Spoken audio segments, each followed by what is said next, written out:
ఎప్పుడు అన్‌హెల్తీ తింటూనే ఉంటాం. కానీ ఎప్పుడన్నా ఒక్కసారన్నా హెల్తీ అయితే తినాలండి.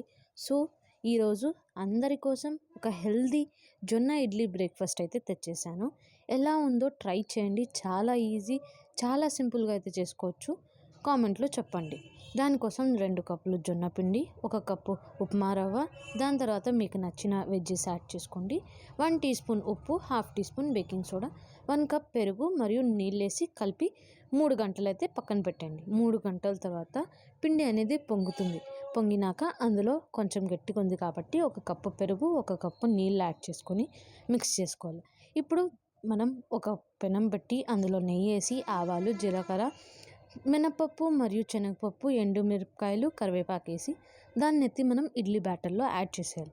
కలిపేసి మన ఇడ్లీ పాత్ర ఉంటుంది కదా! దానికి కొంచెం నెయ్యి పూసి దాంట్లో మనం ఎలా ఇడ్లీ మినిట్స్ తర్వాత అయితే మన జొన్న ఇడ్లీ రెడీ